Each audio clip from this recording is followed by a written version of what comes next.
C'est dans un esprit de responsabilité et d'engagement envers la nation que se tient cet atelier de vulgarisation et de sensibilisation sur l'extrémisme violent et le terrorisme à Sikasso, organisé par Team Peace en partenariat avec le secrétariat permanent du ministère des Affaires religieuses, du culte et des coutumes. Cet atelier vise à renforcer la capacité des jeunes hommes, femmes, autorités coutumières, leaders religieux sur la prévention et la lutte contre l'extrémisme violent et le terrorisme. Il s'agit pour nous de venir auprès des populations et de montrer que les populations sont les premiers maillons et qu'ils doivent être informés, sensibilisés quant aux outils d'alerte précoce. Plus ils sont informés, plus ils communiquent et permettent aux plus hautes autorités d'avoir des éléments pour pouvoir prévenir, sinon combattre efficacement ce phénomène d'extrémisme violent et de terrorisme. Le combat contre ce phénomène n'est pas le combat d'une seule personne, des hautes autorités seulement. Ce n'est pas le combat d'une seule nation, c'est le combat de l'humanité tout entière. Parce que c'est un phénomène qui taraude l'humanité tout entière.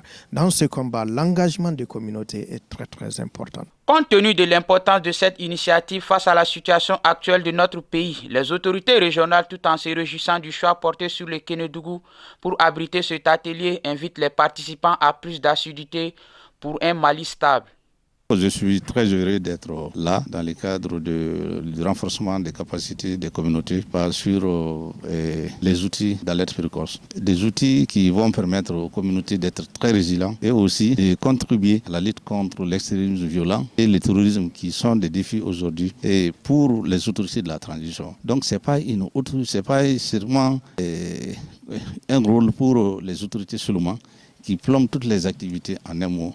Le développement. Les participants se suivent avec assiduité et ponctualité. Aussi de poser beaucoup de questions qui vont permettre de les outiller afin qu'au retour dans leur communauté, que les autres aussi puissent bénéficier de ce qu'ils ont appris ici. Ces échanges de 2 jours, selon les participants, restent non seulement instructifs, mais utiles face aux différents défis dont fait face notre pays.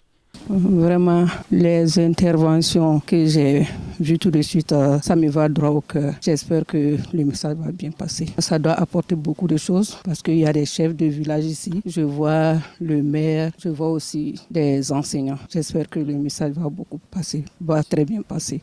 Pour rappel, l'activité se tient dans plusieurs autres localités du pays et financée par le Fonds d'appui au moteur du changement FOMOC de l'ambassade du Royaume de Danemark.